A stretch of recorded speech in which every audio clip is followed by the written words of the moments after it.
ኢትዮጵያን የሚያክል በዓለም 10ኛ ፖፑሌሽን የያዘ በዘመናት መካከል የወደብ አልቦነት ችግር ያልነበረው ሀገር በቀላሉ በንግድ ህግ በንግግር በሰጥቶ መቀበል መርህ ማግኘት ሲቻል ከምጽዋ ጫፍ እስከ ሞቃዲሾ ቀንድ ጫፍ ድረስ 5000 ኪሎ ሜትር በጣም ፕሌንቲ የሆነ ሪሶርስ ያለበት ቦታ ላይ በክፋት ባለመነጋገር በሰጥቶ መቀበል መርህ ባለማመን ኮኤግዚስት ለማድረግ ባለመዘጋጀት አንዳችን ለአንዳችን ጥፋት እንድንሆን በሚያመቻች መንገድ ለመሄድ በማሰብ ብቻ ኢትዮጵያን የባህር በር አልቦ አድርጎ መቀጠል በየትኛውም ዘመን አዋጭ አይደለም። ከም ትሪእዎ ዘለኹም ዛ ቪድዮ እዚኣ በቲ ሃገራዊ ቴሌቭዥን ናቶም ብዝተፈላለየ መንገዲ ሸር ትገብርዋ ዘለዉ እዮም። ኢትዮጵያ ዝኣክል ሃገር ሓንሳብ 330 ክብሉ ኣፅሚዖምና ዘለዉ ኣብ ደገ ባሕሪ ዘይሃብኩምና ክኸውን ዝኽእል ኣይኮነን ካብ ወደባት ናትና እናጠቃስካ ማለት እዩ። ብካልእ ዘራርባ ከምዚ ዓይነት ደፋር መራሒ እኮ ኣብ ዓለም ተራእዩ ዘይፍለጥ እንታይ ማለት እዩ ሃቡና ማለት ኤኒዌይ ንሱ ሕጂ ትዘረባ ናቱ ሪቶሪክ ናቱ ማራ እዩ ዘጋንኖ ዘሎ ሓደ ካብቲ ብተደጋጋሚ ዝዛረቦ ዘሎ ዝፈጥሮ ዘሎ ኩነታት ድማ ከነተሃዞ ስለ ዘለና ከርእየኩም ክፍትንየ ቢኮዝ ኣብ ቀይ ባሕሪ ዝግበር ዘሎ ኩነታት ኣብ ግምት እቲኻ ቅልጡፍ ዲፕሎማስያዊ ግብረ መልሲ ክወሃብ ኣብ ከባቢና ከም ንቡር ጌርና ክንወስዶ ክንክእል ኣለና። ምክንያቱ ሑቲ ዝገብሮ ዘሎ ምንቅስቃስ ክንርኢና ኢራን ትገብሮ ዘላ ምንቅስቃስ ክንርኢና ብዓብዩ እቲ ዞባና ድማ ናበይ ገፁ ይኸይድ ከም ዘሎ ክንርዳ ኣለና። ብልፅግና ድማ ድራማታቱ ፅንሂልና ክንርኢና ቅድሚ ናብኣ ምጅማርና በዚያ ክንጅምር። መንግስቲ ሱዳን ሌትናንት ጀነራል ዓብደልፈታሕ አልቡርሃን ኣብ ኤርትራ ምብፃሕ የካይድ ኣሎ። ሎሚ ናብ ርእሰ ከተማ ኣስመራ ዝኣተወ ጀነራል አልቡርሃን ምስቲ ኣብ መዓርፎ ነፈርቲ ዝተቐበሎ ፕረዚደንት ኢሳያስ ኣፈወርቂ ብምርኻብ ሰፊሕ ልዝብ ከካይድ እዩ። ተስፋ ለማርኣያ ዝርዝሩ ከቕርቦ እዩ። ሚኒስትር ዜና ኤርትራ የማነ ገብረ መስቀል ኣብ ዝሃቦ ሓበሬታ ክልቲኦም መራሕቲ ብዛዕባ ምዕባለታት ሱዳን ከምኡውን ንክልቲኦም ወገናት ዘገድሱ ዞባውን ዓለም ለኻውን ጉዳያት ክዘራረቡ እዮም። ወገን ሱዳን ዝወፀ መግለፂ ከም ዘነፅሮ ዑደት ናይቲ ኣቦ ወንበር ልኡላዊ መሰጋገሪ ቤት ምክሪ ሱዳን ዝኾነ ኣልቡርሃን ኣብ ዝተፈላለዩ ዓውድታት ኣብ መንጎ ኣስመራን ካርቱምን ዝህሉ ሓበራዊ ምትሕግጋዝ ዘደንፍዕ ምዃኑ የመልክት። ሕጂ ኣብዚኣ ሓንቲ ክትርዳና ዘለዋ እዚ ርክብ እዚ ኖርማሊ ክልተ ጎረባብቲ ሃገራት እዮም ኣብ ዝኾነ ግዜ ክራኸቡ ዝኽእሉ እዮም። You can say nothing is special about this, but everything is special. ስለምንታይ ሱዳን ኣብ ከመይ ኩነታት ኣላ? ሱዳን ኣብ ዝቐረባ መዓልቲ ነቲ ኩርሞግ ዝበሃል ቦታ ነቲ ናይ ብሉ ናይል ዝነበረ ሓይልታት ናይ ዳዕመ ሰሪዕ ፀራሪጋ ደፋፍያ ኣልያ ናብ ምንታይ መፅያ ኣላ? ናብ ሓውሲ ሕጂ ናብቲ ናብ ዳርፎር ገፁ ዘሎ ዓላማታት ራይቲ ኣልዕቤድ ዝብልዎ ዶ ካልእ ዶ እናተባህለ ዝግበር ዘሎ እዚ ማለት ድማ መንግስቲ ኣሜሪካ ብተደጋጋሚ ንመንግስቲ ናይ አልቡርሃን ንምድኻም ዝኸዶ ዘሎ መንገዲ እውን ንርኢ ኣለና። ዲፕሎማቲክሊ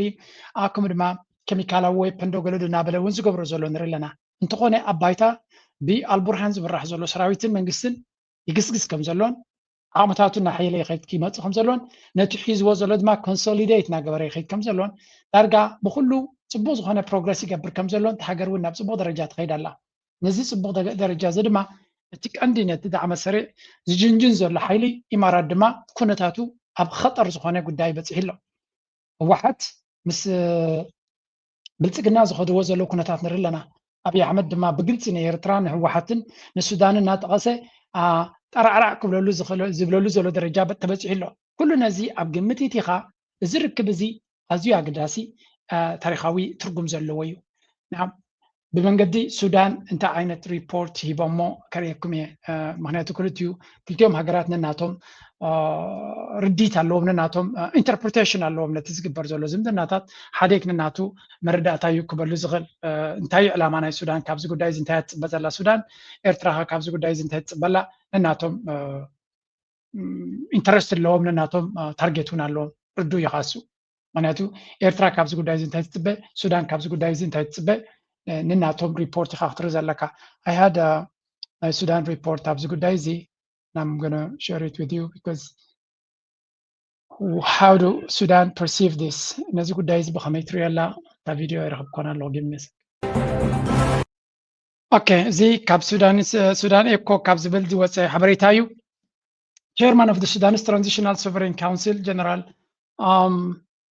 Abdel-Fattah al-Burhan arrived at Dadaab. Okay, Eritrean President Isaias Afwerki received al-Burhan at Asmara International Airport. The two leaders reviewed the course of bilateral relations. Naklitium ዝምድናታት ንምሕያል ዝግበር ዘሎ ኮርስ ኩሉ ግዜ ከምኡ ዝበሃል ከምኡ ድማ ways to expand ነቲ ዘለዎም ሽርክነታት ንምስፋሕ Khartoum and Asmara across various fields. They also stressed the importance of strengthening and long-standing blah blah. The visit reflects Sudan's commitment to reinforcing relations with neighboring Eritrea, as well as the level of coordination between the two countries. And the Sudan is a good idea. Salamtai. Al-Burhan's visit to Asmara highlights the importance of Sudan's Eritrean relations, carries added significance in rising tensions in Horn of Africa. Sudan is a good idea, particularly between Eritrea and Ethiopia. ዝብልዎ ዘለዉ ኣብ መንጎ ኤርትራን ኢትዮጵያን ዝግበር ዘሎ ኩነታት ኣብ ግምት ኢኻ እዚ ኩነታት ዘገዳስነት ክህልዎ at a time when relations between Khartoum and Addis Ababa have been increasingly strained. ብሓፈሻ ብልጽግና ምስ ኤርትራ ምስ ሱዳን ምስ ክልቲኦም ኣብ ዝከራኸረሉ ዘሎ ብፍላይ ድማ ምስ ሱዳን ዝግበር ዘሎ ኩነታት ዳርጋ ናብ ውፁእ ዝኾነ ጎንፂ ክሰግረሉ ኣብ ዝኽእል ዘሎ ምስ ኤርትራ ድማ ፕሮፓጋንዳ ናይ ባሕርን ካልእን ኣብ ዝለዓለ ደረጃ በፂሕሉ ኣብ ዘሎ ክልቲኦም መራሕቲ ይራኸቡ ምዃሎም ኣገዳስነት ኣለዎ. The Sudan's armed forces have openly accused ሰራዊት ናይ ሱዳን ምስ ኢትዮጵያ ብግልፂ ከምኡ ድማ ምስ ኢማራት ኮይኖም ክልቲኦም ኣብ ልዕሊኦም ዝገብርዎ ንዘለዉ ከሲሶም ከም ዘለውን ለንቀነ ድማ ሓንቲ ነፋሪት ሓንቲ ድሮን ናይ ኣብ ዓዶም ዝሃረምዋ ንሳቶም ናይ ኢማራት ኢድ ከም ዘለዋ ኣረጋጊጾም ብካልእ ናይ ኢንቨስቲጌሽን ቦዲስ ናብ ብሮይተርስ ይኹን ከምኡ ብናይ የል ዩኒቨርሲቲ ሂማኒታሪያን ሪሰርች ላብ ዝተረጋገፀ ምዃኑ ዝነገረሉ ዘሎ እዚ ጉዳይ እዚ ኢትዮጵያ ክንምንታይ ኣብቲ ኩናት ናይ ሱዳን ምስ ዳዕመ ሰሪዕ ተሰሊፋ ከም ዘላ ደጊሞም ደጋጊሞም ጭብጢ ኣብ ርእሲ ጭብጢ ብምሃብ እቲ ጉዳይ ኣብ ዩሮፒያን ዩኒዮን ቤት ፍርዲ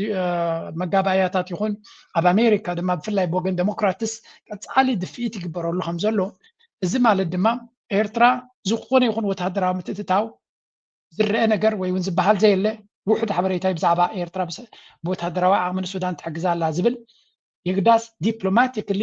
ኤርትራ ሙሉ ብሙሉ ኣብ ጎኒ ሱዳን ከም ዘላ እያ ሓበሬታ ትብደላ እዚ ሕጂ እንታይ ትርጉም ክህልዎ ይኽእል ንዝብል ብርግፅ ኣብ ኩሉ ነገር ምስ ምንታይ ኢና ክነተሓሕዞ ምስቲ ኣብ ምዕራብ ሱዳን ዘሎ ወይ ካብቲ ኩርሙክ ዝበሃል ቦታ ዝካየድ ዝግበር ዘሎ ኩነታት ኣተሓሒዝካ ኢኻ ክትሪኦ ትኽእል ስለምንታይ እዘን ሃገራት እዚኣተን ንናተን ረብሓ ኣለዎን ብፍላይ ግብፂ ዝበሃል ኣብዚ ቦታ እዚ ዝተፈላለየ ረብሓ ከም ዘለዎ ንፈልጥ ኢና ሱዳን ጉዳይ ናይ ኒል ዝበሃል ኣሎ ቀደም እንተሎሚ ሱዳን ንህላዊኣን ንቀፃልነታን ኣብ ከቢድ ዝኾነ ኩናት ኣብ ዘላትሉ እዚ ናይ ብሉ ናይል ዞባ ዝግበር ዘሎ ዳዕመ ሰሪዕ ድማ ካብኡ ተደፊኡ ናብ ውሽጢ ኢትዮጵያ ኣትዩ ክህሉ ከም ዝኽእል ዝነገረሉ ዘሎ ኩናት ናይ ትግራይ ኩናት ናይ ኣምሓራ ኩናት ናይ ሸነ ኣብ ግምት ኢኻ ኤርትራ ድማ ብወቅዒ ናብ ኩናት ትዕደመሉ ዘላ ቀፃሊ ድማ ትቕስቀሰሉ ዘላ ኤርትራን ሱዳንን ብዙሕ ዘተሓባብርን ዘተሓሓዝን ነጥብታት ኣለዎ ምስቲ ኢማራት ቀፃሊ ወይ እውን ናብ ከቢድ ዝኾነ ዓዘቕቲ ናይ ኩናት እቲ ዞባ ተሸሚምዎ ዘሎ ብፍሉይ ንዳዕመ ሰሪዕ ንምድሓን ፍሉይ ዝኾነ ምንቅስቃሳት ክትገብር ንባዕላውን ፀገማት ክህልዋ ክእል እዩ ምክንያቱ ዓዳ ክድከር እዩ ዝውዕል ዘሎ እዚ ኩሉ ኣብ ግምት ኢኻ ነዚ ሃጓፍ እዚ እንታይ ክገብርዎ ይኽእሉ ዳዕመ ሰሪዕ እናተዳኸመ እናተሃረመ ይኸይድ ኣሎ እዩ ዝበሃል ዘሎ there was this one story ክውስኸልኩም እየ ምንታን ከነተሓሓዛ ስለ ዘለኹ ናይ ዳዕመ ሰሪዕ ሓንፅን ኢላ ከሪእኩም እየ ኩሉ ድምር እንተሪኢና ኤርትራን ሱዳንን ሓያል ዝኾነ ዲፕሎማሲ ይገብሩ ኣለዉ ልዕሊ ኩሉ ንሱዳን እንታይ ጥቕሚ ሂቦም ኣሎ እዩ ዝበሃል ኣብዚ ሌጂቲመሲ እቲ መንግስቲ ቀፃሊ ምስ ካልኦት ዲፕሎማት ሃገራት ብፍላይ ድማ ኣብ ቀርኒ ኣፍሪካ ምስ ሃገራት እናተራኸበ ዝምድና ይገብር ምህላው ምስቲ ከተማና እቲ ምቕማጥ ናቱ ካብ ፖርት ሱዳን ናብ ካርቱም ኢትዩ ዝምድናታቱ ከም ሃገር ደረጃ ተቐባልነት ንኽረክብ ሓደ መንግስቲ ከም ዘሎ እቲ ሃገር እቲ ብቡርሃን ዝምራሕ ዘሎ መንግስቲ ነቲ ሃገር ዝውክል ምዃኑ ከረጋግፅ ዓለም ድማ ነቲ ጎቦ ክልተ ጀነራላት ይዋግኡ ኣለዉ ዝብል ኣጀንዳ ኣልያ ነቲ ኩነታት ብትክክል ስእሉ ክትርዮ ስለ ዝድለ ዘሎ ኤርትራ ከም ሃገርን ከም ልኡላዊትን ከም ጎረቤትን ፅቡቅ ዝኾነ ዲፕሎማስያዊ ዕድላት እውን ትፈጥራላ ንሱዳን ክንብል ንኽእል ኢና ቀፃሊ ምስ ኤርትራ ክራኸብ ከሎ ኣብ ጎረባብቲ ምስ ግብፂ ምስ ኤርትራ ክራኸብ ከሎ ኣብቲ ጉርብትና ኣብ ሰናይ ጉርብትና ይሰርሕ ከም ዘሎን ህዝቢ ንህዝቢ ዘሎ ዝምድናታት ኣብ ምሕያል ይሰርሕ ከም ዘሎን ሓላፍነታዊ መንግስቲ ምዃኑ ኣብ ዓለም ንኸርኢ እውን ይሕግዝ ይህቦ እዩ ዕድል ይህቦ እዩ ስለዚ ኤርትራ ብርግፅ ንባዕላ እንታይ ካብ ዝትረብሕ I really don't know ኤርትራ ካብ ሱዳን ሰናይ ተግባር ንምግባር ወይ ከዓ ፅቡቅ ጉርብትና ንምህላው ተደይ ኮይኑ I don't know እንታይ ከም ትረብሕ ዝርዳዕኒ ብዙሕ ዝርዳዕኒ ነገር የለን ምክንያቱ ሱዳን ቢዝነስ ብዙሕ እዮም ዝጠቕሙና ጎረባብትና እዮም ነዊሕ ታሪኻዊ ምትእስሳር ኣለና ራይት ናው ግን ኤርትራ ፖለቲካሊ ዲፕሎማቲካሊ እንታይ ረብሓ የምፅኣላ እዚ ኩነታት እዚ ኣይፈልጥን እየ ግን ናተይ መደምደምታ እንታይ እዩ ሱዳን ከም ሃገር ደው ክትብል ንኤርትራ ኣዝዩ ኣገዳሲ ስለ ዝኾነ እቲ ንሱዳን ከፍርስ ደሊ ዘሎ ሓይሊ ኣብ ሱዳን ተሰሊጥዎ ከይባዕለ ከይሓደረ ናብ ኤርትራ ሕማቕ ክገብር ክፍትን ዝኽእል ምዃኑ ስለንፈልጥ ፅቡቅ ነገር ኢና ኣና ዋላ ቀጥታዊ ኣብ ጅባና ዝኣቱ ነገር ተዘይተረኣየና ኣብ ሎንግ ተርም ግን ሰላም ናይ ሱዳን ኤርትራ ይርብሕ እዩ ምናልባት ከይገመትኮ ክሓልፍ ዘይደሊ ድማ እዚ ጉዳይ ናይ ባጤራ ምቕያር እውን ኣካል ናይቲ ዲስካሽን ክኸውን ይኽእል እዩ ምክንያቱ ከሰላ ሓደ ካብቲ ንጡፍ ዝኾነ ናይ ቢዝነስ ርክብ ዝገብር ነቕፋ ናይ ኤርትራ ኣብቲ ቦታቲ ከም ዝሰርሕ ስለዚ እዚ ምቅያር ናይ ባጤራ እውን ብሃገር ደረጃ ዲስካስ ክገብርሉ እውን እኸውን እዩ ግምገምጋም ናተይ ዮር ሎይስ ሃብቲ ባይላተራል ሪሌሽንስ ክበሃል ከሎ ኣካል ናቱ እሱ እውን እዩ ስለዚ ክቢ እቲ ካብቲ ናቶም ጌስቸር ከምኡ እውን ኣብቲ ጎደና ብሓደ ክዛወሩ ዝተራእይዎ ፅቡቅ ዝኾነ ሃርሞናይዝ ዝኾነ ሰላም ዘለዎ ናይ ምርድዳእ መንፈስ ከም ዝነበሮም ኢኻ ትርኢ ናይ ምክርኻር ናይ ገለመለ ክኸውን ኣይክእልኒ ኦፍኮርስ ሱዳን ርእሶም ተደይሰይቶም ኤርትራ ሽግር ክፈጥሩ የብሎምን ምክንያቱ ብኩሉ ነገርካ ሽግር ከተምፅእ ኣይትኽእልኒ ከምሲ ኤርትራ ዋላ እውን ዘይረዳድእ እንተለዎም ሰላም እዮም ክገብሩ ዘለዎም ዘይረዳድእ ነገርካ ኤርትራ ክትፈጥረሎም ኣይትኽእልኒ ምክንያቱ ኣይ ቲንክ ፕሬዚደንት ኢሳያስ ብዛዕባ ጉዳይ ናይ ሱዳን ዝኣክል ግልፂ ዝኾነ ኢንተርቪው ኣካይዱ ኣሎ ጉዳይ ናይ ሱዳን ሰላም ንክትረክብ ሃገር ትክክለኛ መርገፅ ከም ዘለዎ እዚ ግን ኣካል ናይቲ ቀይሕ ባሕሪ እውን ክኸውን ይኽእል እዩ ዝብል ገምጋም ኣለኒ The first thing the Iranians have got, if they want to use it, the second thing they've got is the Bab el-Mandeb Strait. The Houthis have already shown a year ago that they can close the Bab el-Mandeb Strait by attacking shipping going through it. They could do that again. They haven't started to do it yet, but they're prepared to. More than that, the Houthis have been working with al-Shabaab in Somalia. And al-Shabaab, the jihadist group in Somalia, for a year now have been talking to the Houthis. And the Houthis ሓደ ካብቲ ለንቀነ ብተደጋጋሚ እናነፀረ ዝመፅእ ዘሎ ብዝሰፍሐ መልክዕ ካብ ዝዝረብ ዘሎ እንታይ እዩ እንድሕር ኢልኩምኒ ኢራን ሓደ ኣገዳሲ መምርሒ ወይ ትእዛዝ ኣመሓላሊፋ ኣላ ይብሎ እታ መምርሒ ከስማዓኩም እየ ኣብዚኣ ክምለሳ ስለ ዝኾንኩ ክልተ ቪድዮታት ኮምባይን ገብረልኩም እየ A new flashpoint is emerging in the Middle East. Reuters reports that Iran has asked Yemen's Houthi movement to stand ready to shut the Bab el-Mandeb Strait if the United States attacks Iran's power infrastructure. The move could threaten another of the world's most critical oil shipping routes, escalating the regional crisis. According to 3 sources cited by Reuters, Tehran has discussed the plan at the highest levels and conveyed the message to its Houthi allies. A source close to the Houthis says Okay, እዚኣ ዘረባ እዚኣ ኣብ ብዙሕ ቦታታት ኢና ሰሚዕናያ ዘለና ንሳ ድማ ኢራን ንሑቲ ንፁር ትእዛዝ ሂባቶ ከም ዘላ ናይ ኤሌክትሪክ መመንጨዊ ቦታታት ናቶም ተተሓሪሙ ወሽመጥ ሕርሙዝ ክዕፆ ምዃኑ ወሽመጥ ባቤል መንደብ ክዕፆ ምዃኑ እዚ ኸ እንታይ እዩ ሑቲ ኦልሬዲ ናብ ኢራን ገሾም ኣብ ቀብሪ ናይቲ ሱፕሪም ሊደር ተሳቲፎም ንክምለሱ ከሎ ስዑድያ ዝፈጠረቶ ድራማ ነይሩ ብዛዕባ ንእሽተይ ከስማዓኩም እየ እዚ ግን ኣካል ናይቲ ዝግበር ዘሎ መምርሒ ምዃኑን ነዚ ክልቲኡ ሌቨሬጅ ፖይንትስ ኮምባይን ብምግባር ንኣሜሪካ ንምብካያ ዝግበር ዘሎ ጉዳይ ምዃኑ እዮም ዝነግሩ ዘለዉ እምበኣር እዚ ነገር እዚ ኣብዚኣ ክንሪኦ እሞ ንክልቲኡ ነገራት ኮምባይን ንክገብርዎ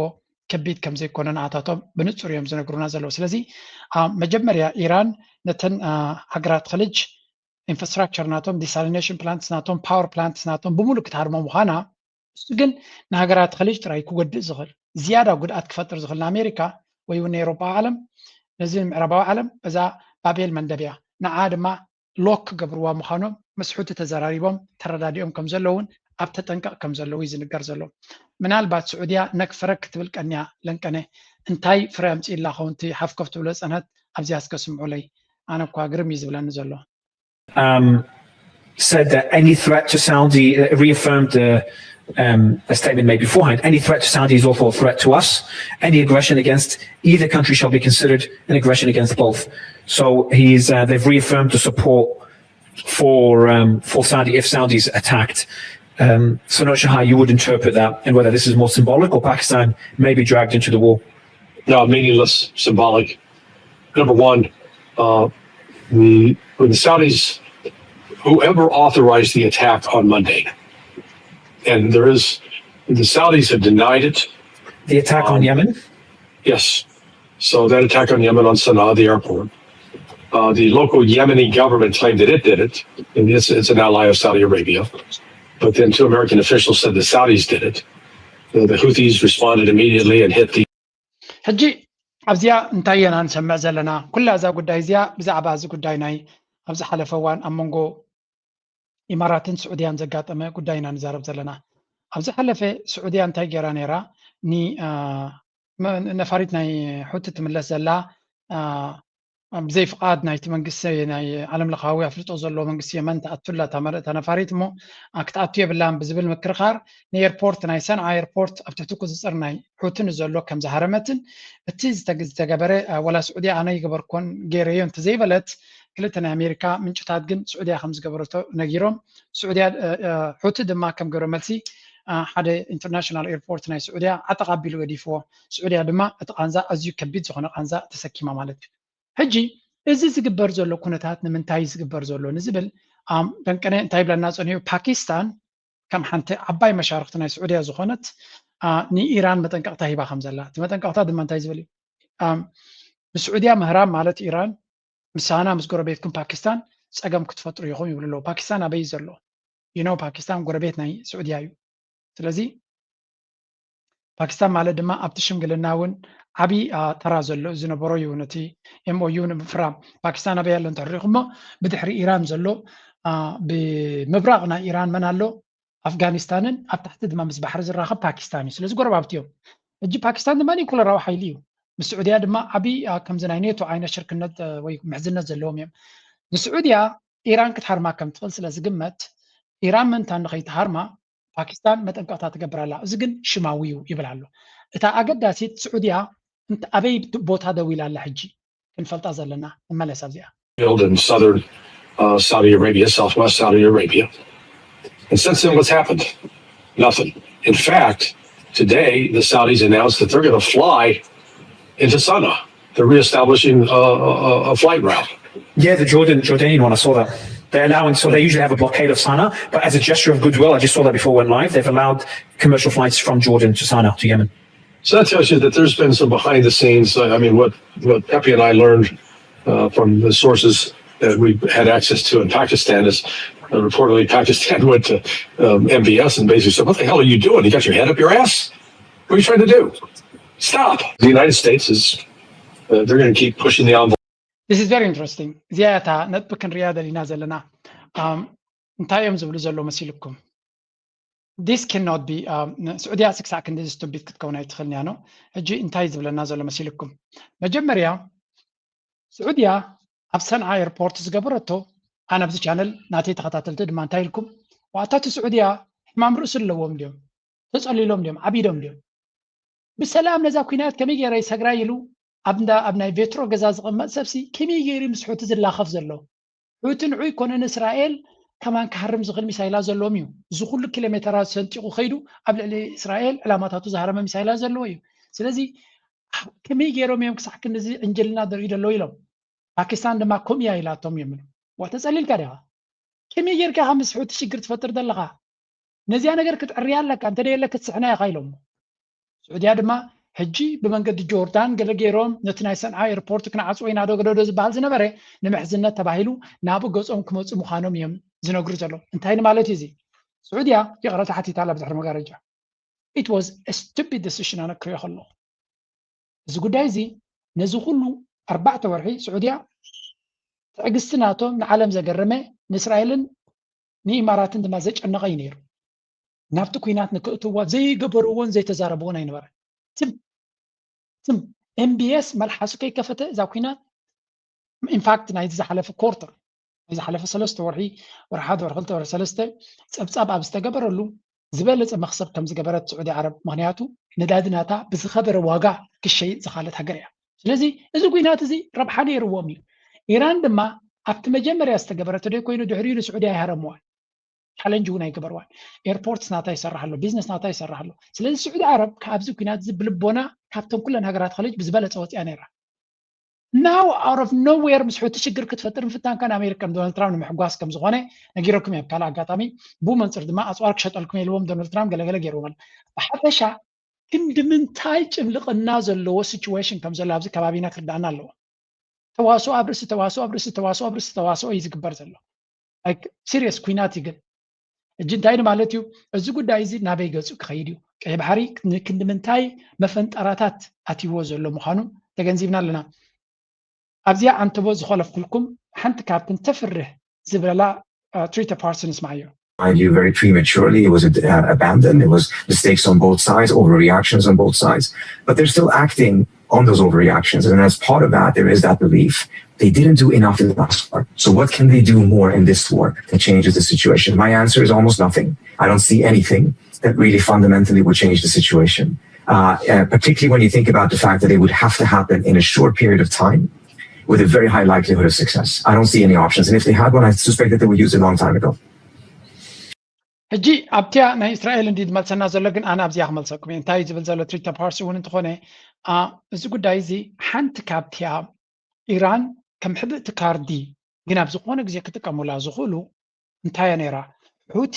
ቀጥታዊ ኩናት ምስ ስዑድያ ንክገብር እንታይ ማለት እዩ እዚ እንድሕሪ ኣሜሪካ ንስዑድያ ቀስቂሶም እስራኤልን ኣሜሪካን ዶናልድ ትራምፕን ነተንያሁን ቀስቂሶም ንስዑድያ ኣንጻር ኣሜሪካ አንጻር ኢራን ስጉምትን ክወስድ እንተደፊዮ ሞ እንታይ ክገብር ይሓስብ ነይሩ ኢራን እንታይ ክትገብር ትሓስብ ነይራ ሁቲ ወራር ናይ መሬት ቀጥታዊ ኩናት አንጻር ስዑድያ ንክጅምር እዚ ማለት ድማ እንታይ እዩ ስዑድያ ሰራዊታ ናብ ኢራን ደይኮነ ክሰድድ ንባዕላ መሬታ ክውረር ከም ዝኽእልን ሁቲ ድማ ኣዝዮም ተዋጋእቲ ህዝቢ እዮም ከቢድ ዝኾነ ህዝቢ እዩ ስለዚ ንሳቶም ንባዕሎም ከዓ ክሌም ኣለዎም ኣብቲ ደቡባዊ ክፋል ናትና ግዛእ ዝነበረ ተመንጢልና እዩ ዝብልዎ ኣለዎ ስለዚ ንሳቶም ንብሱ ዝኻለ ወታደራዊ ስጉምቲ ክገብሩላ ይኽእሉ እዮም ስለዚ ንስዑድያ ብፍትወት ጥራይ ዘይኮነ በፍንጫውን እዮም ሒዞማ ዘለዉ ወሽመጥ እቲ ባቤል መንደብ ምዕፃው ጥራይ ዘይኮነሲ ኪንኡ ዝኸደ ስጉምቲ ክወስዱላ ከም ዝኽእሉን ነዚ ስዑድያ ክንዲ ገለ ሃገር ብቐሊሉ ሁቲ ክሕዘሎም ከም ዝኽእል ይፈልጡ እዮም ኢራናውያን ቨሪ ፕራግማቲክ ህዝቢ እዮም ንነገራት ብንእሽተይ ሓይሊ ኣሲሜትሪካል ዋርፌር ዝበሃል ኩሉ ግዜ ዘክርዎ አሚን ስዑድያ ይኹን ኢራን ስለ ዝገብርዎ ዘሎ እምበር ሻዕብያ እንታይ ይገብር ኣሎ ኢትዮጵያውያን ኣትሊስት እንታይ ይብሉና ኣሎ ሻዕብያ እንታይ ገይርና ኣሎ ይብሉ ኣለዉ ንኩሉ ዝብልፅግና ኡይ ዝብሎ ዘሎ ኣብ ውሽጥና ኣትዩ ብመራፍእ ገይሩ ዘንቀሳቐስ ልብና ኣጥፊና ዘሎ ብሎ ፋኖ ንሱ እዩ ዝድግፎ ዘሎ ሸነ ንሱ እዩ ዝድግፎ ዘሎ ዘይኮነ ኮይ ህወሓት ንሱ እዩ ዝድግፎ ዘሎ እዚኦም ሓይልታት እዚኣቶም ድማ ፈፂምና ንቕ ከም ዘይንብል ገይሮምና ኣለዉ እዮም ዝብሉ ዘሎ ትማሊ ባሕሪ ክንወሲድና ብሓይሊ ዝብል ዝነበረ ሎሚ ልኡላውነትና ከይድፍር ማንም ዝኽእለልና የለን ኢሉ እዩ ዝልምን ዘሎ እንታይ ማለት እዩ ልክዕ እቲ ኣሲሜትሪካል ወይ ከዓ ንፀላኢሲ ኣቢ ብልፅግና 30 ነፈርቲ ኩናት ኣለዎ 30 ነፈርቲ ምግዛእ ኣየድልየካን እዩ ዩ ሃቭ ቱ ሃቭ አ ዲፍረንት ሜካኒዝም ካልእ ዓይነት ስልቲ ካልእ ዓይነት ቅዲ ንዕዑ ብቐሊሉ ከተንበርክኸሉ ትኽእል መንገዲ ክትፈጥር ክትክእል ኣለካ ከመይ ገይሩ ፋኖ ድሮን የብሉ ኣፅዋር የብሉ ንኣቢ ልቡ ትፊኢሉ ዘሎ እንድሕር ኢልካ ሲሜትሪክ ዋርፌር ካልእ ዓይነት ቅዲ ኩናት ትፈጥር ድብያ ጌርካ ኣድቢኻ ተሓቢእካ ነቲ ፀላኢ ሃርገፍገፍ ናበለ መስመፀ ቆሽሚትካ ዝኣክል ኣፅዋራት ትወስደሉ ዓድኻ ስለ ዝኾነ ድማ ፅቡቅ ጌርካ ትፈልጦ ኣበይ ትፀንዑ ኣበይ ትሕባእ ቤን ተጥቅዕ ስለ ትፈልጥ ፊት ንፊት ግንባር ጌርካ ክትዋጋ ከቢድ እዩ ኣድቢኻ ፀነካ ሻዕብያ ድማ ኩናት ናይ ድብያሲ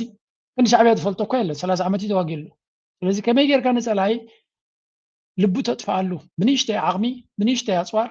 ብንእሽተይ ዓቕሚ ሰብ ከመይ ጌርካ ልቡ ተጥፍኣሉ ብልፅግና ሕማቕ ትምህርቲ ኣብ ኢትዮጵያ ተማሂሩ ኣሎ ጎምሸትን ሰራዊት የሰልጥን ውፅኢት ናቱ ድማ ክንደይ በራግድ እየን ኣብ ክልል ኣምሓራ ጠፍየን ዘለዋ እዮም ዝብልዎ እንታይ ንማለት እዩ እዚ ጉዳይ እዚ ከቢድ ጉዳይ ምዃኑ ኢና ንርኢ ዘለና ቀይሕ ባሕሪ ሓደ ካብቶም ብዙሕ ካርድታት ዝተፈላለየ ሓይልታት ዝወናጨፍሉ ዘለውን ዝጓየሉን ዘለውን እዮም ኤርትራ ድማ ነዚ ኩነታት እዚ ሓቂ ንምዝራብ ኣብ ዝሓሸ ኩነታት ኮይና እያ ትርእዮ ዘላ ብርግፅ ብየማንና ብፀጋምና ብሰሜንና ብደቡብና ብኩሉ እዩ እቲ ሽግር ዘሎ ኣብዚ እዋን እዚ ብምሎም ዞም ሽግር ግን ንኤርትራ ክፀልዋ ይኽእሉ ዶ እወ ኤርትራ ግን ብቐጥታ ትትንከፍ ሃገር ኣይኮነትን ዘላ ዳርጋ ካብ ኩሎም ነፍሳ ኣይዞሌት እናገበረት ካብ ኩላቶም እናረሓቐት ባፈር ዞን እናፈጠረት ባፈር ማለት እንታይ ማለት እዩ ኣብ መንጎኻን ኣብ መንጎ ተሓውን ሓደ ናፃ ስፔስ ትፈጥር ማለት እዩ ንኣብነት ብልፅግና 10 ግዜ ዝዛረብ ንተጋሩ ባፈር ዞን ክገብሮም ደልዩ ገለ እዮም ንብሉ ተጋሩ ንባዕሎም ባፈር ዞን ገይሮም ኣሎ ኩናት ኣብ ኣምሓራ ዝግበር ዘሎ እሶም ኣይኮኑን ገይሮሞ ብልፅግና ንኣምሓራ ክሓልፍ ስለዘይከኣለ እዩ ስለዚ ነፍሲ ወከፍ ፀላኢ ኣብ ሱዳን እውን እንተኾነት ኩናት ኣበይ ዝግበር ዘሎ ኣብ ደቡብ ክፋል ናይ ሱዳን እዩ ከምኡውን ኣብ ምዕራብ ክፋል ናቶም ስለዚ ናብ ኤርትራ ዝቐረበ ኩናት ኣይኮነን ስቲል ግን ኤቭሪቲንግ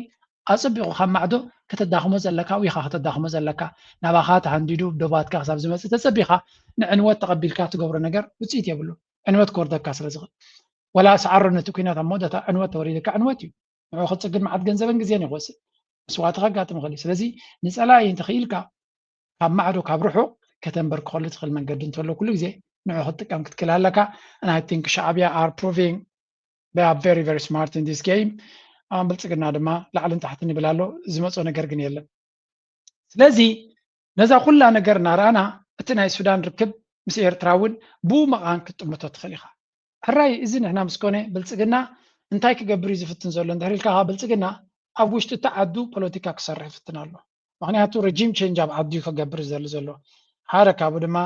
ሰላማዊ ሰልፊ ኣብ ኣዲስ ኣበባ ይገብር ኣለኹ ይብል ኣሎ ታይቲ ሰላማዊ ሰልፊ ንህወሓት ንኽሃርም መቀራረቢ ክኾኑ ዝኽእል ዝበሎ ዝኣመሰለ ኩሉ ኣጀንዳታት ኣሰናድዩ ወይ ክብል ይብል ኣሎ ኣብ ውሽጢ ዓዱ እኮ ኣብ ውሽጢ ዓዱ ንዘሎ ጸላኢ ባህሉ ጸላኢ ዝገበሮ ማለት እዩ ንዑ ንምድኻም ነዞም ኩሎም ባንዳታት ኣውፊሩ ክግዕር ይብል ኣሎ መንግስቲ እናወቀሱ ንመርሓቶም ዝበሃልን ዘይበሃልን እናወልኩ ዝፀንሐ ኩሉ ግዜ ስለ ዝኾነ ሕዚ ፌደራል መንግስቲ ውቃስ ይኣኽለና ብዝብለሉ ሰዓት ይበፅሕ ፌደራል ኣብ ከተማ ኣዲስ ኣበባ ብኣሽሓት ዝቁፀሩ ተጋሩ ሰላማዊ ሰልፊ ተቃውሞ ኣንጻር ህወሓት ከካይዶም ተባሂሎም ኣብቲ ሰላማዊ ሰልፊ ዝርከቡ ተጋሩ መሰረት ብምግባር ድማ ሚኒስትር ጌታቸው ረዳ እዋናዊ ዝበሎ ፃውዒት ተቕሪቦሎም ኣማኻሪ ቀድማ ሚኒስትር ኣብ ጉዳያት ምብራቕ ኣፍሪቃን መራሒ እዚኦም ትሪቦም ዘለኹም ብጻድቃንን ጌታቸው ረዳን ዝተመርሑ ሰላማዊ ሰልፊ ገይሮም ኣለዉ ገለ ካብቲ ዝበልዎ ድማ ኣብዚ ስምዕዎ ካብ ሕጊ ወፃኢ ዝተገበረ ኣካይዳ መንግስቲ መንዚዕ ኣለኹ ዝብል ሓይሊ ፕሪቶርያ ፈሪሱ ስለ ዘሎ ከም ብሓድሽ ሪኔጎሽት ክንገብር ኢና ዝብል ኣሽካዕሊ ጀሚሩ ዘሎ ምስ ናይ ደገ ሓይልታት ልዕሊ ኩሉ መብዛሕትኦም ኣብ ትግራይ ኣብ ውሽጢ ክልተ ዓመት ዝተፈፀሙ ገበናት ምስ ዝፈፀመ ናይ ሻዕብያ ሓይሊ ኮይኑ ከባቢታት ከተራመስ ኣብ ዞባ ቀርኒ ኣፍሪካ ኣብ ሱዳን ጥራሕ ዘይኮነ ሰብ ካልኦት ከባቢታት እውን ክዘርግ ዝንቀሳቐስ ዘሎ ሓይሊ ፕሪቶርያ ባዕሉ ኣፍሪስና ኣለዎ ከም ብሓድሽ ክደራደር ነዚ ምግባር ዝኽእል ድማ ደቅና ብመሸጣ ናብ ሱዳንስ ናብ ፍቆዶ ካልኦት ቦታታት እውን እናተወሰዱ ሓድሽ ዓቕሚ ሓድሽ ወጥሪ ንምፍጣር ዝንቀሳቐስ ዘሎ ኩነታት ኣሎ ሕዚ እውን ፀቕጥ ንገብር ብፌደራል ይኹን ብካልኦት ወገናት ፕሪቶርያ እንታይ ፈፂምና እንታይ ፈፀምና ንዝብል ተፀዋፂምና ቀልጢፍና ተግባራዊ ንገብረሉ ኩነታት ክፍጠር ፃውዒት ክነቕርብ ንኽእል ኣለና ተፈናቅል ክምለስ ዘሎ ሕገ መንግስቲ ዘረጋገፆ ናይ ትግራይ ቦታታት ብዙሕ ግዜ ይደጋገም እዩ ቦታ ናይ ረክበና ዝበሃል ዘረባ ቦታ ናይ ተፈናቅልቲ ናይ ህወሓት ዝበሃል ቦታ የለን ናይ ትግራይ ቦታ እዩ በጀት ምዕራብ ትግራይ ሕዙን ንትግራይ እዩ ዝምደብ ክሳብ ቀረባ ግዜ በጀት ጠጦ ዝበለሉ ምክንያት ምርዳእ ይከኣል ኣብዚ ጉዳይ እዚ ክላሪቲ ክህልወና ዝግባእ ፌደራል መንግስቲ ናይ መምሃራን በጀት ናይ ጥዕና ባጀት ኣይኸፍልን ኣይምድብን ናይ በጀት ድጎማ ይዝን ትግራይ ግን እቲ ሕማቕ ነገር ዓርሳ ተኽእልት ነበረት ክልል ናይ ስርቅን ናይ ገበንን ኔትወርክ ጥራሕ ስለ ዝተቆፃፀራ ዓርሳ ካብ ምኽኣል ሓሊፋ ንኻሊኡ ክትሕግዝ ትኽእልት ነበረት ትግራይ ናይ ውሽጢ ኣታዊኣ ንኹናትን ንወረ ኩናትን ጥራሕ ስለ ዝውዕል ናይ ፌደራል መንግስቲ ጥራሕ ትፅቢት ምግባር ከም ዓብዪ ቁም ነገር ተቆፀረሉ ኩነታት ፈጢርና ኣለና ፈጢሮም ኣለዉ እዚ ከውቅዕ ክእል ኣሎ እዚ ማለት ከምቲ ኣቐዲምኩም ትብልዎ ዝነበርኩም ፌደራል መንግስቲ ሕዙን ማሕበራዊ ኣገልግሎታት ብፌደራል ክወሃቡ ዝግብኦም ማሕበራዊ ግልጋሎታት ጠጠው ክብሉ የብሎምን ብኩሉ ዓይነት መንገዲ ህዝቢ ትግራይ ክረክቦ ዝግባእ ዘገርም እዩ ናይ ትግራይ ነገር ኣብዚ ኻ ንመለስ በሉ ጥዋሕ በቲ ጀኖሳይድ መላኺ ኣብዪ ኣሕመድ ዘተሓባብሮ ኣብ ኣዲስ ኣበባ ዝተፀውዐ ናይ ተወለድቲ ተጋሩ ሰልፊ ከም ዘሎ ዝተፈላለዩ ማዕኸናት ዜና ሰሚዕና የለና ስለዚ ዕላማ ናይ ሰልፊ ትሕዝቶ ናይቲ ሰልፊ እንታይ ምዃኑ ንህዝብና ሓፂር መብርሒ ንምሃብ ኢና ፀዊዕናዮ ማለት እዩ እቲ ሰልፊ ከምቲ ዝበልክዎ ሰለስተ ዓበይቲ ዕላማታት ኣትሒዞም እዮም ዘዳልውዎ ዘለዉ ቁፅሪ ሓደ እቲ መላኺ ጀኖሳይደር ኣመራርሓ ብ2013 ዓመተ ምህረት ዝጀመሮ ናይ ጀኖሳይድ ኩናት ኣሎ ካብኡ ቀፂሉ እውን ብምክንያት ውዕል ፕሪቶርያ ሰላሕታዊ ፅንተት ብምክያድ ተወሳኺ ናይ ጀኖሳይድ ስራሕቲ እናሰርሐ ፀኒሑ እዩ ካብኡ ቀፂሉ ኣብዚ ሕዚ እዋን ድማ ትግራይ ንምውራር ዳግማይ ደም ኣፋሳሲ ዝኾነ ውግእ ንምኽፋት እቲ ጀኖሳይድ ንምቕፃል ሰፋሕቲ ምድላዋት ይገብር ስለ ዘሎ ነዚ ንምምላእ ኮነ ተባሂሉ ተሓሲብሉ ዝግበር ዘሎ ሰልፊ እዩ እቲ ካልኣይ ዕላማ ኣለዎ ካልኣይ ዕላምኡ ድማ ናይ ተጋሩ ሰልፊ ዘድልየሉ ካልኣይ ዕላማ ድማ ማሕበረሰብ ዓለም ሕዚ ከካይዶ ይደልን ዘሎ ጀኖሳይዳዊ ወራር ድጋፍ ንምትእኻብን ንሃተይ ኮይነን ዝብል ምክንያት ንምትሓዝን ብኡ ቢሉን ብድልየት ተጋሩ ብፃውዒት ተጋሩ ብሕቶ ተጋሩ እየ ፈፂሞ እየ ዝብል ምክንያት ንምግባር ዝዳሎ ዘሎ እዩ ብድምሩ ጀኖሳይድ ንምምላእ ዝገብሮ ዘሎ ምንቅስቃስ ምዃኑ ክንምፍጣር ኣዲስ ኣበባ እዚ ድማ ብወገን ህወሓት ዝወሃብ ዘሎ መልሲ እዩ ስለዚ ኣብ ከቢድ ዝኾነ ክርክር እዮም ዘለው እታ ዝበላ ግን ንማሕበረሰብ ዓለም እምኑ ናብ ትግራይ ብደገፍ ናይ ተጋሩ ምትእትታው ዝገብር ዘለኹ ንዝብል ልክዕ ኣብቲ ሰላማዊ ሰልፊ ከምኡ ክብሉ እዮም ተሰሚዖም የፌዴራል መንግስት የትግራይ ህዝብ እንዲታደግና እንዲጠብቅ እንጠይቃለን የፌዴራል ዘለኹም ታይም ዝብሉ ዘለው ኣብዚ እቲ ፌደራል መንግስቲ ኢዱ ክእቱ እዮም ዝደልዩ ዘለው A direct call for the federal government to step into the rescue, protect and safeguard the civilian population of Tigray. Enforcement of peace accord. As it demand the strict adherence to and what had the ምትእትታው ናይ ብልጽግና ኣብ ትግራይ ንኽግበር እሞ ብኡ መንፅር ድማ ነቲ ህወሓት ስዒርካ ነቲ ካልእ ኩሉ ሕጊ ንምትግባር ከምቲ ቅድሚ ሕጂ ዝገበርዎ ኩናት ተመሳሳሊ ሕገ መንግስቲ ንምትግባር ፀጥታን ሰላምን ንምምላስ ብዝብል ምክንያት ካልኣይ ግዜ ናብ ኩናት ንክኣቱ ዝግበር ዘሎ ፃውዒት ኢና ንርኢ ዘለና ኣገይን እዞም ሰባት እዚኣቶም ብተደጋጋሚ ተዋስኦ እንድያ ነዚያ ትመስል ዘራፊነት ስለነሰየ ሌብነት እንደውም የነሰየ እኮ ገልብጠን ነበር የምንከራከርላቸው ለሀገር ነው ብለን ካምፔን ውስጥ መብራት ሳይኖር ጀነሬተር እኮ ጭምር ያስገባ ሰው ታደስ ለምን ስለነጻድቃን ከምዛ ትሪእዋ ዘለኹም ኩላ ቆፅሊ ወዲ ቆፅልና ቀንጠበትን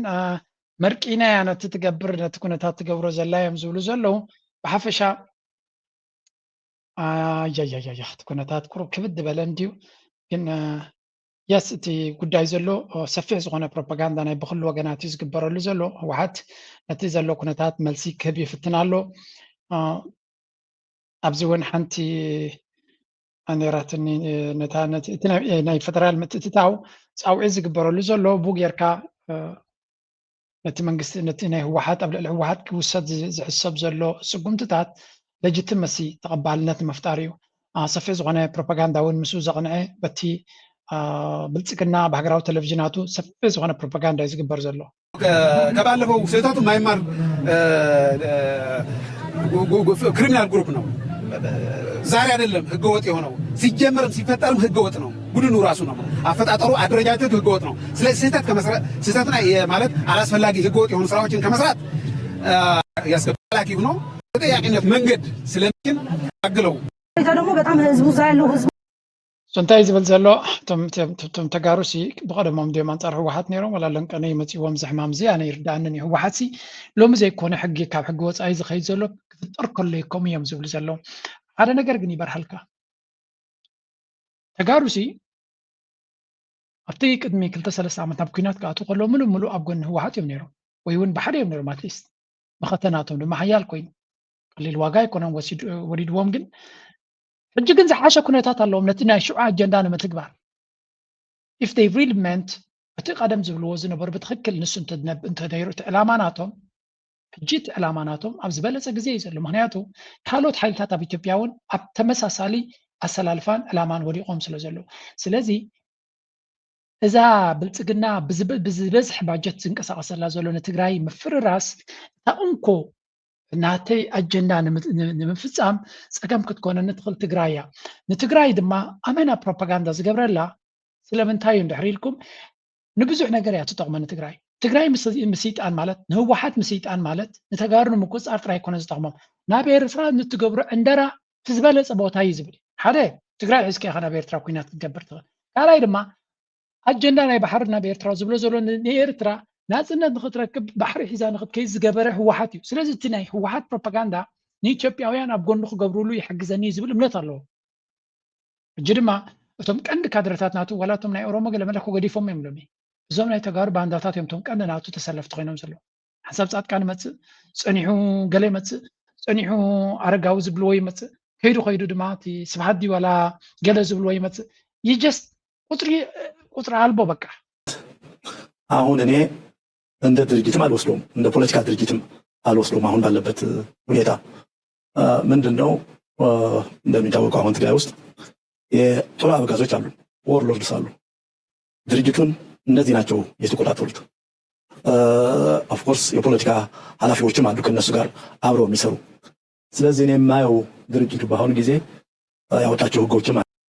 ከም ትሪእዎ ዘለኹም እዚኣቶም ድማ በዓል ግብረ ኣስራት ዘርከበዩ ኣንጻር ህወሓት ሎሚ ዘለዋ ውሽጡ ዝነበሮ ዝቐበሮ ኩሉ ክፍኑ ዕድል ተዋሂብዎ ኣሎ ማለት እዩ። ስለዚ ትራንዚሽን ፍሮም ኣውቶሪታሪ ካብ ሓደ ውልቀ መላኽነት ናብ ግብረ ሽበራ ሰጊሮም ኣለዉ እዩ ዝብል ዘሎ ስፒከር argues that TPLF has evolved from historically authoritarian organization driven by rigid dictatorship to ካብ ሓደ ውልቀ መልብልካዊ ኣካይዳን ኣይዲዮሎጂን ናብ ሕጊ ኣልቦነትን ግብረ ሽበራዊ ኣካይዳን ተሰጋጊሮም ከም ዘለዉ ይዝነግር። ስለዚ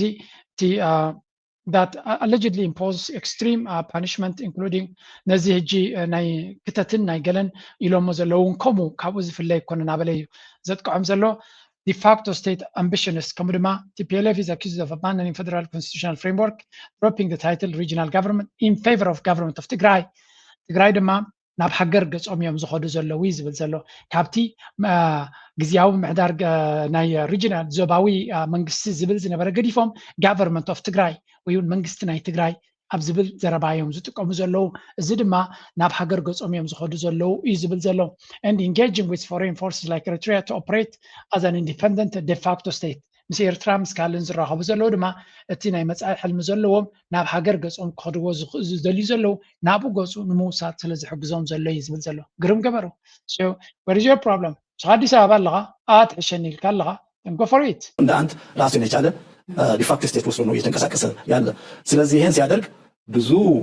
ህጎችን እና ህገ መንግስቱን እሱ ያጸደቀውን ህገ መንግስት ጥሷል። እንደሚታወቀው ከሻዕቢያ ጋር እየተገናኘ ነው፣ ከውጭ ኃይላት ጋር እየተገናኘ ነው። ይሄም ያለ ህገ መንግስቱ እውቅና የራሴ ነኝ ብሎ ብሏል። ፕሪቶሪያን አፍርሷል። ብዙ በወንጀል የሚያስጠይቁት ነገሮችን ከም ትሪእዎ ዘለኹም ህወሓት ንምስልጣን ዳርጋ ተዛሪዮም እዮም ዝኸዱ ዘለዉ ቁፅሪ ኣተብቶም ናይ እቲ ሚድያ ድማ ዳርጋ ሙሉ ብሙሉ ንዓታቶም ተኸፊቱ ዘሎ say everything do everything whatever it takes ፃዕሩ ገለ መፍትሒ ተረኸብኩም ድማ ሃያይ ትሕመቑ እዩ ዝብሎም ዘሎ ኣብዚ እውን ካልእ ከስማዓኩም የሰላም ስምምነትና አደገኛ መንገድ ታይተው ዛሬ ጭምብላቸው ተገፎ በዓለም አደባባይ ይፋ ወጥተዋል። ይህ የዓለም አቀፍ ማዕቀቦች ላይ የጣለው ጠንካራ ማዕቀብ ማስጠንቀቂያ አሜሪካኖቹ ማዕቀብ አድርገዋል። በተወሰኑ የአመራር አባላት የአውሮፓ ህብረትም ከባድ ማስጠንቀቂያ ሰጥተዋል። የፕሪቶሪያ ወረደ አምንታይ ኩነታት ይርከብ ፕሬዝዳንት ግዚያው ምምሕዳር ትግራይ ጀነራል ታደሰ ወረደ 30 ሚያዝያ ካብ ስልጣኑ ካብ ዝዕሎ ጀሚሩ ብዛዕባ ዝርከበሉ ኩነታት ዝገልጽ ዝኾነ ጭቡጥ ሓበሬታ ይነበረን ንተወሳኺ ሓደ ዓመት ብመንግስቲ ፌደራል ስልጣኑ ተናዊሒሉ ነይሩ ህወሓት ግና ነዚ ነፂግዎም ነቲ ቅድሚ ኩናት ዝነበረን ብስምምዕ ፕሪቶሪያ ዘፈረሰን ቤት ምኽሪ ብምምላስ ኣብ ወንበር እትውድብ ፕሬዝዳንት እትክልል ከም ዝኾነ እውን ኣዊጁ ጀነራል ታደሰ ብሰንኪ ዝመጽ ሳዕቤን እቲ ስልጣን ግዚያው ምምሕዳር ብጉልበት ዝተቆጻጸረ ሓይሊ ከም ዝኸውን ኣፍሊጡ ነይሩ ብድሕሪዚ ድሃዩ ኣይተሰምዐን ጸኒሑ ጀነራል ታደሰ ወረደ ኣብ ምንታይ ኩነታት ከም ዝርከብ ንፈለማ እዋን ካብ መቕረባቱ ጽቡጥ ሓበሬታ ረኺብና ኣለና ኣምባሳደር ኣሜሪካ ኤርቪን ማሲንጋ ምስ ጀነራል ታደሰ ንምርኻብ ቆጸሮ ብምሓዝ ብረቡዕ 8 ሐምለ 2018 ዓመተ ምህረት ኢትዮጵያ ካብ ኣዲስ አበባ ናብ መቐለ ተጓዒዙ ንድሕነቶም ሽሞም ዘይንገልጾም መቕረባቱ ኣምባሳደር ማሽፈራትን ሓገዝቱን ክንገሮም ብሓፈሻ ዓቢ ድራማ ክግበር ስለ ዘለዎ ቢቢሲ ዓጢቑ በዚ ጉዳይ ናይዚ ጀነራል ታደሰ ወረደ ዝገብር ዘሎ ኣደነው ኣዶንቲንክ ተጋሩ ንዑ ክቐትልዎ ወይ ገለ ክገብርዎ ኢንቴንሽን ክህልዎም ዝኽእል ኣይመስለንን ስቶሪ ምክትታል ዘድልዮ ይስውን ታቸው ሓሶት እዩ ጀነራል ታደሰ ወረደ ተዓጊቱ እዩ ይብል ጌታቸውስ ሱርብቆት መጀመሪያ ናፍቲ ዲቴል ቅድሚ ምእታውና ጀነራል ታደሰ ወረደ ተዓጊቱ ይብለና ጌታቸው ዘይሪኢኹም ጌታቸውስ ንወዲ ወረደ ድምፂ ክኾኑ ከሎ ማለት ዘይኣሰርክዎ ዘይጥፋዕክዎ ዘይባረርክዎ ዝብል ዝነበረ ሰብኣይ ሕዚ ወዲ ወረደ ምስ ዲፕሎማሰኛታት ከይራኸብ ምስ ኣምባሳደራት ከይራኸብ ዓጊቶሞ ዝብል ፅሑፍ ይፅሒፉ ዘሎ ብተወሳኺ ህዝቢ ዝዓግድ ፀቢብ ጉጅለ እዩ ይብሎ ንሕወሓት ካብኡ ማሲንጋ ንኩሉ ክፋል ማሕበረሰብ ናይ ትግራይ ብምርካብ ሰላም ንከምፅእ ዝገብሮ ዘሎ የድንቅ ንፖለቲካ ረብሓኦም ክብሉ ህዝቢ ዝዓግቱ ዘይረብሕ ጫፍ ዝረገፀ ፖለቲካዊ ቁማር ፖለቲካዊ ጠላዕ ዝፃወቱ ዘለዉ ግን ቁም ነገር ክሰርሑ እዮም ኢለ ኣይኣምንን ህዝቢ ዓጊትካ ምንም ካሊእ ናይ ጌታቸው ሓሶት እዩ ጌታቸው መቸም ነቲ ህወሓት ዝበሃል ነቲ ትግራይን ንምድኻም ዓጢቑ ከም ዘሎ እቶም ተጋሩ ድማ በብዓቕሞም ይምልስሉ ኣለዉ ናብ ኤርትራ ገፅና ተስከር መወዳእታ ስለዘይብሉ እቲ ጉዳይ let's continue ኣብዚኣ በዚኣ ክንጅምር እስከ and 10 years to write so why spend 10 years to write a memoir and why spend most of the time maybe 7 to 8 years doing a research on Eritrea. The African proverb goes, until the story of the hunt is told by the lion, the tale of the hunt will always glorify the hunter. Case in point, the story of Eritreans, you don't find it in many places because it was intentionally avoided because the other side was glorified. I'm extremely grateful. ዳዊት ክቡር ሓውና ዳዊት ገብረ ሚካኤል ሃብቴ ብዛዕባ gratitude in low voices ዝብል መፅሓፍ ብዛዕባ ናይ ኤርትራ ታሪክ ዝፅሓፋ ፅቡቕቲ መፅሓፍ እያ ናይ ብሓቂ ነቲ ኢሜጅ ናይ ኤርትራ ዛንታ ናይ ኤርትራ ታሪክ ናይ ኤርትራ ኩሉ ግዜ ከም ዝፅቀጥን ከም ዝዕበስን ዝግበር ንዝነበረ ጋሊሁ ትክክለኛ ታሪክ ናብ ዝግብኦ ቦታ ንክበፅሕ ከይተሓለለ ዝፅዕር ዘሎ ናይ ብሓቂ ጅግና ኤርትራዊ ተበልና ይውሕዶ እምበር ኣይበዝሖ ምክንያቱ ኣቶ ዳዊት ኣብ ብሉምበርግ ዝሰርሕ ከም ጌጋ እንተለና ርሙኒ እንዳ ብሉምበርግ ሓደ ዓብይ ፕላትፎርም ናይ ሓበሬታን ናይ ሚድያን እዩ ስለዚ ኣብ ካልእ እውን ይነጥፍ እዩ ናይ ካልእ ዓበይቲ ቢዝነሳት ዘለዎ እዩ ዓብይ ካምፓኒ እዩ ንዑ ነቲ ፕላትፎርም ተጠቂሙ ነታ መፅሓፍ ኣብ ፕሮሞት ምግባር ዝገብሮ ዘሎ ፃዕሪ ክሪኦ ከለኹ ናይ ብሓቂ ደስ ዘብል እዩ ሓንቲ ዛንታ ኣብዚ ዝነግራ እንተሰሚዕኩማ ድማ እቲ ዛንታ ኣንበሳሲ ዛንታ ናቱ በዓሉ እንተዘይነጊሩ እቲ ሃዳኒ ኩሉ ግዜ እቲ ትረኻ በቲ ሃዳኒ ክግበር ብካልእ ኣዘራርባ ኤርትራ ዛንታ በዓላ እንተዘይነጊራ ናይ ኣፍሪካውያን ኣባሃላ እዩ ኤርትራ ዛንታ በዓላ እንተዘይነጊራ ፀላእትና ንኤርትራ ዝጥቀም ዘይኮነ ንዓታቶም ጀጋኑ ዝገብር ኤርትራ ድማ ዘይትረብሕ ሃገር ካብ ሓደ መግዛእት ናብ ካልእ መግዛእቲ ትዘልል ወላ ሓንቲ ረብሓ ዘይብላ ሃገር ገይሮም እዮም ክስልጥዋ ኣቶ ዓለም ሰገድ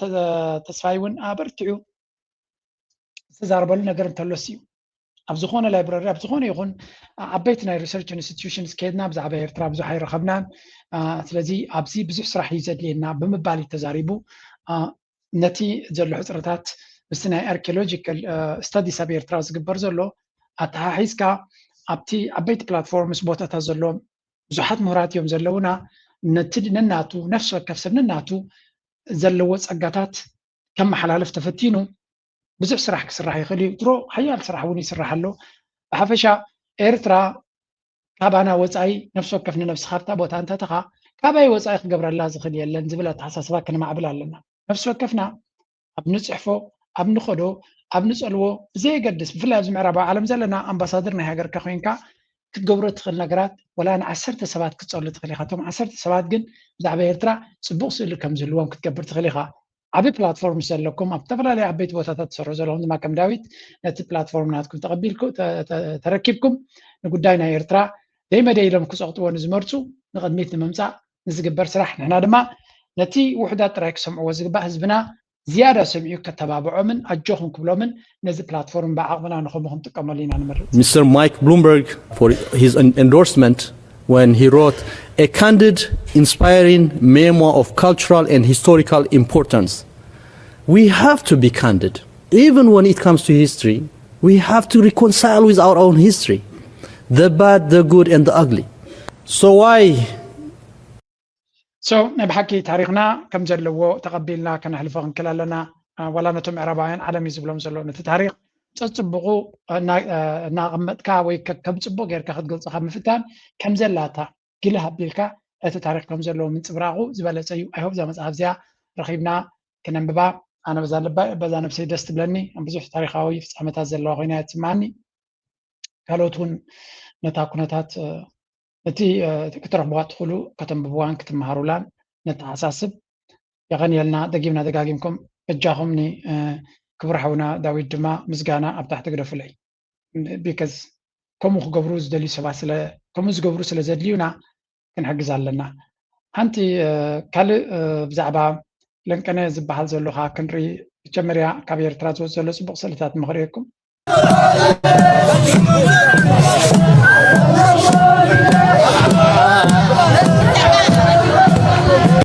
ከምዛ ትሪእዎ ዘለኹም ፌስቲቫል ናይ ኤርትራ በቲ ፅባቐ ናይ ብዙሕነትና ግን ግርማ ናይ ሃገር ክመስል ከሎ ከምዚ ጌርካ ክተቕርቦ ከለካዩ እቲ ፅባቐ እቲ ውህደት እቲ ምምልላዕ ከም ትሪእዎ ዘለኹም ኣብ ሓንቲ ቀፅሪ ናይ ኤክስፖ ኩሉ ባህልታት ብሓደ ናይ ኤርትራ ክፈልጣ ዝደሊ ብቐሊሉ ክፈልጣ ከም ዝኽእል ዘንፀባርቕ ማለት እዩ ንዞባታትን ባህልታትን ኣተኣሳሲርካ ግሩም ዝኾነ ስራሕ ቀፃልነት ዘለዎ ስራሕ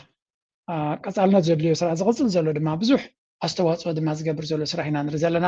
እቶም ኣብ ፌስቲቫል ክትሳተፉ ዕድል ዝረኸብኩም ዝከኣለኩም ፅቡቕ ናቀዳሕኩም ናብ ሶሻል ሚድያ ምውፃእ ኣይትሕመቑ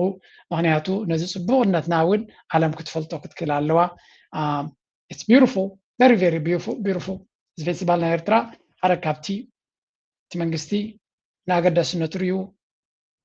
ብዘይቋርፅ መንገዲ ብዝበርትዕ መንገዲ ንክቐፅል ዝገብሮ ክገብሮ ብምፅንሑ ንሓዋሩ ድማ ክቕፅል ዘለዎ ዝብሎ በዛ ናተይ ተመክሮ እዚ ናይ ፌስቲቫል ናይ ኤርትራ ሞር ኤክስፓንድ ሰፊሑ ዓብዩ ክርዮ እምበር ነዚያ ጉዳይ እዚኣ ክትቅፅል ብምኻላ ጥራይ ሕጉስ እየ መሊሱ ክሕይለሉ ዝኽእል መንገዲ ክግበር ድማ ናይ ወትሩ ኣይዶኖ እቲ ኔክስት ሌቨል ናቱ እንታይ ኣይፈልጥን እየ ግን ገለ ካብቲ ንኤርትራውያን ንኩልና ደስ ትብለና ነገር ተላ እዛ ጉዳይ ናይ ፌስቲቫል እያ ኮንቲኒዩ ካብ ኤርትራ ዝወፅእ ዘሎ ኣስገዚያ ከስማዓኩም كندي حيلة أبي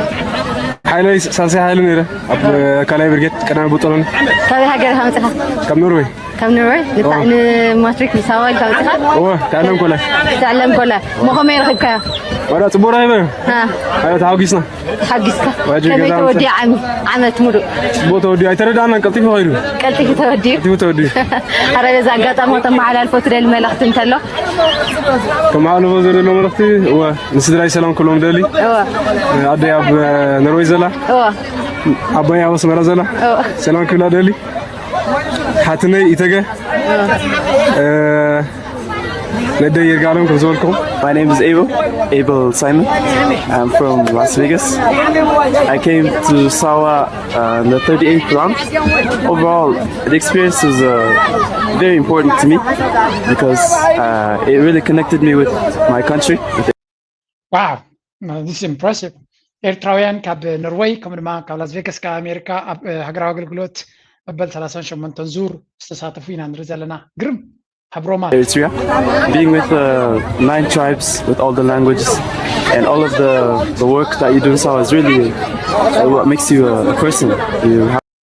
ገለገለ ሰባት ነዚ መንእሰይ ስለምንታይ ብትግርኛ ዘይተዛረበ ይብሉ ኮኑ ኣነ ግን ኣይበልኩን እንግሊሽ ምዝራብ ኣገዳሲ ምክንያቱ we need to tell these stories ነተኻለ ዓለማትካ ክንነግር ስለንደሊ ብእንግሊሽ ትዛረቡ ብእንግሊሽ ከተዛረቦም ትኽኢልኩም it's a very good one ኣነ ብሓቂ ሳዋ ፅቡቅ ከም ዝኾነ እዩ ዝገልፅ ዘሎ ብዙሕ ተመክሮታት ምስ ህዝቢ ኤርትራ ምስ ሸዓተ ብሄራቱ ክወሃሃድን ክፈልጦምን ዕድል ከም ዝረኸበ እዩ ዝነግር ዘሎ beautiful to work really hard so it's definitely something I definitely ብዙ ሽሙ ተማሂርና እዚኦም 39 ዙርያ እዚኦም ሳሊትናዮ ብዙ ተማሂር ሳዋ ውዝገን ፅቡቅ ሓዲትናዮ ብዙ ተማሂርና መፂና ደቂ ሓይልና It's very very nice ናይ ብሓቂ ደስ ዘብል yeah I mean ነቶም ወለዲ ዓብ ክብሪ ኣለኒ ነቶም ወለዲ ዓብ ክብሪ ኣለኒ شمولتين زوري هاجروا أقولكم أمير أحمد كلام كذا فينا أنا كنا بقول لنا نسقطكم دم لازم نريك كذا تلو بقول عندكم سلام كذا كم جاتري وازل لهم يا مشام كابسوات من السلام عالتهم تملسنا نفلطينا one of the most beautiful experience تغلى لك كله انكر زغنو تهدراوي تعلم صنيكا ናብ ሲቪላዊ ህይወት ካ ክትምለስ ከለካ ዘለካ ስምዒት I always remember it's a special one ምክንያቱ ሓደ ንጎምት ሰዓት 5 ናይ ፈትወን ነይረ ስለዚ ኣብቲ ገዛኻ ምስ ተመለስካሲ ኮርስ ከም መንስያት ምስ ኩሎም መንስያት ስለትንስፍሉይ ነገር ኣይኮነን ኣና ወዲ ምቾት ምን ስለዚ ነበርኩ ሰዓት 5 ምትንሳብ ኮሌጅ ምን ስለዚ ነበርኩ ንቡር ነይር ግን ትምትንሳስ ኩሉ ዘጥዑም ኣይኮን ንጎተን ሲ ካብዚ ካ ተሳለት ግን ናይ ንጎ ተሁበ ዘለካ ተደይ ኮይና ትፈትወን ይኻ ኣብቲ ገዛ ከምስ መጻኻ ሽዑ ትፊስካ ዝንፋሕ ዝመስለካ ሓደ ሰሙን ኩሉ ግዜ ሓንጎልካሲ ትፊስካ ተደወልን ዲግለይ ካ ትብል ክትንስ I still remember the experience ካብ ሰዋ ምስ ተመለስና ዝስማዓና ዝነበረ anyway it's beautiful ሓንቲ ኣብዚያ ዘረባ ናይ ዝወዲ እስከ ስምዑለይ አይ መጸት እንዲያውቅ let's go ተባይሶም ሪኹም ነው ተባይሶም መቼም ዝሆነ ይሁን ናይ ኤርትራውያን ሓቢሮም ዝጀመሩ ኣብ ሓፂር ግዜ ወይ ድማ ንውሕ ተባይሉ ዓመት ወይ ክልተ ዓመት እንተ ኸይዶም ይንሱ ስምዓትና ክልተ ወርባዕ ሰባይ ኮዱም ተባይሶም ስለምንታይ ይባሱ ብዝሕ እንዳርዳይልኩምኒ ሓንቲ ኣታ መልሲ ዝበዙ ኤርትራውያን ከመይ ጌሮም መን ቀዳማይ ካብ ህዝቢ ኣደናጊሩ ዝኾነ ረብሓ ይወስድ ገለ ገንዘብ ገለ ተኣማንነት ገለ ድማ ናይ ፖለቲካ ዝኾነ ነገር ትሪኦ ኢኻ ብሓፂሩ ከመይ ጌሩ መን ቀዳማይ የደናግር ጥራይ ስምምዖም ተረዲኹምኒ ወተቀዲሙ ዘዳ ንጹራት እየን ቀንጠብጠብ ኢልካ ኣካል ኣጀንዳ ኢልካ ኣቲኻ ሕጂ ናይዚ ወዲ ዘረባሲ ኣብዚኣ ሓቂ ክኾነለይ አይደልን እንዴ ግን ሓቅነት ካለዎ ማለት ኣብዚ ቀረባ ሓደ ሰብ ካብ ኣፍሪካ ኢንቨስትመንት ክገብሩ ተወኪልስኒ ነይሩ ፅቡቅ ዝኾነ ፕሮጀክት እዩ እታ ዝብላ ዘረባ ናብዚ ቦቂ ንመን ፕሮጀክት ኣይነግርን እየ ግን እንታይ ዝብል ኤርትራውያን ብሓደ ክሰርሑ ከም ዘይክእሉ ሓደ ፐርሰፕሽን ሕማቅ ዝኾነ ኣተሓሳስባ ኣሎ ሕጂ ነዚ ክንቅይር እንድሕር ኮይና እቶም ሕጂ ስራሕ ዝጅመር ዘለዎ ይተሓስቡ ዘለኹም ብዝተኻለ መንገዲ ነዚ ፐርሰፕሽን ክቅይር ዝኽእል ብቁዕ ስራሕ ክሰርሑ ፈትኑ ወይ ንፈትን ኣነ በዛ ነብሰይ ድሕሪ ሕጂ ክገብር ተኮይነ ኣዝዩ ብቁዕ ንህዝቢ ዘተኣማምን ወላ ይትተዓወት ወላ እቲ ፕሮጀክት ኣይተዓወት ዘተኣማምን እቲ ህዝቢ ሙሉእ ዓጊቡ ዝኸደሉ መንገዲ ወላ ብዘመን ናይ ኤርትራ ኢንቨስት ክትገብር ዲ ወላ ገለ እውን ከምኡ ክኸውን ኣለዎ ባህላየ እንተዘየለ ጀሚርካ በቃ ነቲ ህዝቢ ብሓደ ክሰርሕ ይክእልኒ እኳ ኤርትራ ብሓደ ክሰርሕ ይክእልኒ ንዝብል ፍላይ ኣብዚ ደንብ ተቃዋመንቲ ነርካ ትሪኦ ኢኻ 10 ግዜ ይብገስ ሰብ ይርከብ ሽዑ ድማ ሓደ ነታ ስልጣን ክጨዊ ሓደ ገለ ክገብር ፋሕጭግራ እዛ ተሓሳስባ እዛ ኣካይዳ እዚ ከም ሕብረተሰብ ትሕግዘና ዝኽእል ወይ ንቕድሚት ክወዘና ዝኽእል ኣይኮነን ሕጂ እዞም ኣብ ኡጋንዳ ዘለዉ ከምኡ ኮይኖም ለኩም ኣለኹን ሓደ ወይ ውሕዳት ዝገበርዎ ንኩሉ ዝውክል ኣይኮነን ግን እቶም ተሪፍኩም ዘለኹም ሓደራኹም ቢዝነስ ምግባር ፓርትነርሽፕ ጌርካ ቢዝነስ ምግባር ኣዝዩ ኣገዳሲ እኳ እንተኾነ ሓደራኹም ውሕስነት ብዘለዎ መንገዲ ብፅሩይ ዝኾነ መንገዲ ክዕውድ ብዝኽእል መንገዲ ንኽትከድዎ ደጊምና ደጋጊምና ንተሓሳስብ መስሓቂ ሸራፋት ተደጋጋሚ ናይ ሓባር ሽርክነት ዝበሃል ኩሉ ግዜ ንምዝበዛ ጥራይ ንጥቀመሉ ኮንሰፕት ክኸውን የብሉ ተደየለ በይንኻ ሓደ በይኑ ተኸደውን ፅቡቅ እዩ ናይ ሓባር ሽርክነት ክትብል ከለካ ንኽትምዝምዝ ጥራይ ክኸውን ኣይግባል ነዚ ድማ ብሕጋዊ ኣካይዳ ትክክለኛ ኣሰራርሓ ግሉፅነት ብዘለዎ ንኩሎም ሰባት ድማ ዝግብኦም መሰል ገንዘብ ሃበኒ ጥራይ ዘይኮነስ ገንዘቦም ክቋፀረሉ ዝኽእሉ ሕጋዊ ፋውንዴሽን ዘለዎ መንገዲ ክንሰርሕ ተኽኢልና ጥራይ ነዚኣ እንተደይ ጌርና ግን ነቲ ዘለና ኩሉ ግዜ ከም ስንፍና ኮይኑ ዝቐርብ ብሓባር ክንሰርሕን ብሓባር ክንዓብን ዘይንኽእል ዘምስል ንዑ ዘጉልሕ ስለ ዝኾን ናይ ብሓቂ ንሕብረተሰብና ካስዮ እዩ ስለዚ እታ ዝብላ ዝነበረ ብሕፅር ዝበለ ብኮሜዲ ገይርዋ ግን ሓቂ ኣብ ፖለቲካ ሩይ ንሪኦ ዘለና እዩ ኣብ ቢዝነሳት እውን ዳርጋ ኣብ ዝሓለፈ ዓመታት ብሓባር ኢሎም መፅኦም ሰብ ዝልክሙ ጥራይ ኢኻ ትሰምዕ ስለዚ እዚኣ ነገር ሓደራኹም ኩሉ ሰብ ኣብ ቦቱ ክዕርያ ደጊምና ደጋጊምና ክንብከስ ንደሊ ክንምሕፀን ንደሊ እዚኣ ጥራይና ተሪቶ ናይ ሎማ ኣርስቲ ኣብዚ ክንውድእ ክንፍትን ኢና ፕሊዝ ላይክ ምግባር ኣይትረስዑ ርእቶኹምን ሓሳብኩምን ድማ ብሃናፅ መንገዲ ግደፉ